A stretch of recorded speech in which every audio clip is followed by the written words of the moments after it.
Yo te pregunto a ti, a ver, ¿tú eres perfecto? Yo te voy a responder. La Biblia nos dice que todos somos pecadores, que aquí no hay uno bueno, que solamente Dios es bueno. Y por cuanto todos hemos pecado, todos estamos destituidos de la gloria de Dios. Es más, la Biblia dice que estamos en enemistad con Él, que nosotros tratamos de hacer las cosas bien, pero intentando hacer lo bueno acabamos siempre haciendo lo malo. Sí. Porque dice la Biblia que está en nuestra naturaleza caída esa inclinación al mal.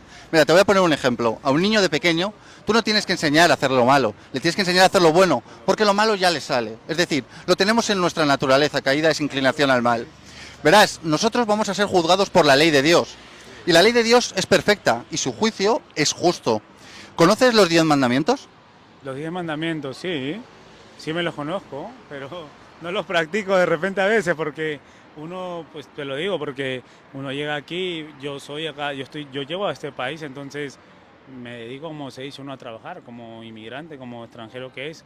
Vienes aquí, tu cabeza, tu fundamento está en trabajar, en ver a tu familia, pero claro, lo cumplo, que es honrar y trabajar y no hacer daño a nadie, ¿me entiendes? O sea, es lo que yo hago, será el tercer mandamiento que hago, no lo sé, pero de los 10 habrá uno que esquivo, no lo sé. Mira, yo te voy a mencionar algunos de esos 10 mandamientos, ¿vale? Nos dice, no robarás, no matarás, no adulterarás, no dirás falso testimonio, honrarás a tu padre y a tu Sí, madre, amarás a Dios sobre todas las cosas. Verás, Jesucristo, cuando vino a esta tierra, nos dio unas cuantas aclaraciones sobre los 10 mandamientos y nos aclaró que el no matarás no significa solamente el hacer el acto físico de matar a una persona, sino con odiar a una persona en nuestro corazón ya estamos asesinando. Lo mismo dijo con el adulterio. Digo que adulterar no es tanto hacer el acto físico, sino que con codiciar a una persona en nuestro corazón ya estamos adulterando. Como podemos ver, el estándar de Dios es muy alto y para nosotros, pecadores, es muy complicado, por no decir imposible, cumplir su ley. Así de pronto se te viene alguna ley de Dios que hayas podido incumplir, viendo lo que acabamos de escuchar. matarás ni robarás, no. Yo soy una persona que vine con ilusiones, con sueños. Tuve una familia, tengo una familia en Perú, pero las cosas no se dieron.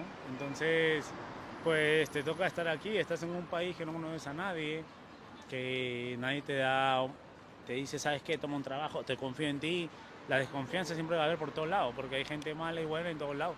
Entonces me tocó pasar eso, me tocó pasar cosas malas, que yo tengo mi esposa en Perú y acabamos terminando por el simple hecho de la economía, porque no tenía la solvencia para poder mandar, ¿me entiendes?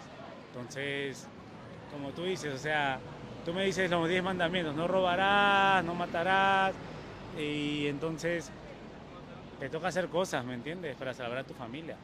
Mira, Pero no cosas malas, ¿eh? No cosas malas, sino que irte por otros lados y cosas, y, y tú lo entiendes, que tú eres español, ¿no?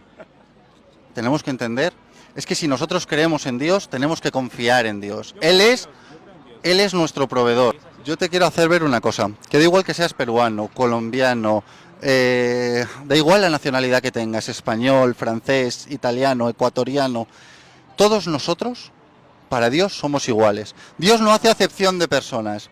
Y ahora te quiero decir una cosa, si tú crees en Dios, debes de confiar en Dios. Dios es el que nos provee, el que nos sustenta, el que nos levanta. Dios está aquí y Dios existe. Ahora bien, no es tanto el haber oído hablar de Dios como el tener un encuentro con Dios. Porque cuando uno tiene un encuentro con Dios, ciertamente no vuelve a ser el mismo. Todo cambia en su vida. Pero primeramente debemos de entender cuál es nuestra posición, es decir, cuál es en el lugar que nosotros nos encontramos. Nosotros vamos a ser juzgados, como te decía, por la ley de Dios. Todos hemos quebrantado la ley de Dios. Es más, nadie puede jactarse de ganarse el cielo por sus obras, porque para Dios todas nuestras buenas obras son como trapos de inmundicia. Dice la Biblia que nuestras maldades nos llevan como el viento.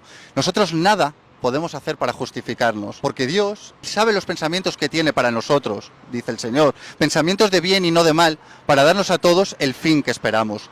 ¿Tú conoces el Evangelio? El Evangelio. ¿Pero cuál de todos? ¿El Evangelio cuál? ¿Cuál Evangelio? El Evangelio de nuestro Señor Jesucristo. ¿Pero cuál? A ver, Solo hay un evangelio, solo hay una buena noticia, y es Jesucristo. Verás, Jesucristo es el camino, la verdad y la vida, y nadie va al Padre si no es por Él. Verás, en Juan 3:16 podríamos decir que se condensa el evangelio, se condensan esas buenas noticias. Ahí lo tenemos todo junto, y dice así, que de tal manera amó Dios al mundo, que ha dado a su Hijo unigénito, para que todo en el que en él cree no se pierda, mas tenga vida eterna. porque no envió Dios a su Hijo al mundo para condenar al mundo, sino para que éste sea salvo por él. Verás, la religión nos dice lo que tenemos que hacer, lo que tenemos que decir y a dónde tenemos que ir para ganarnos el cielo. Sin embargo, la Biblia no nos dice eso. La Biblia no nos dice lo que nosotros tenemos que hacer, sino lo que Dios ya hizo por nosotros. Jesucristo vino a este mundo a vivir la vida perfecta que tú y yo no podemos vivir. Jesucristo dice la Biblia que fue tentado en todo, pero que en él no hubo pecado. Y él vivió esa vida perfecta ¿para qué? Para cargar con tus pecados, con los míos y con los de todos nosotros. Hemos visto al principio de esta entrevista que la paga del pecado es la muerte. Y Jesucristo, en la cruz, pagó por todos nuestros pecados. Pero verás, Jesucristo no se quedó ahí clavado. Jesucristo resucitó el tercer día, venciendo la muerte, venciendo al diablo y venciendo este mundo. ¿Sabes para qué? Para darnos a todos la vida eterna como un regalo.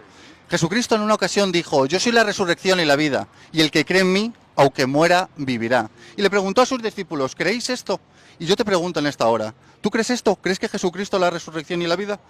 Sí, yo creo, sí. Yo creo en Jesucristo mucho. Yo todos los días, desde que amanezco, desde que me voy a dormir, yo creo en Jesucristo. Es cierto que muchas personas creen en Dios, y ciertamente la Biblia dice que los demonios también creen y tiemblan. El problema es que nosotros decimos creer y tampoco es tanto que temblemos. Verás, en cierta ocasión Jesucristo tuvo una entrevista con una persona que se llamaba Nicodemo.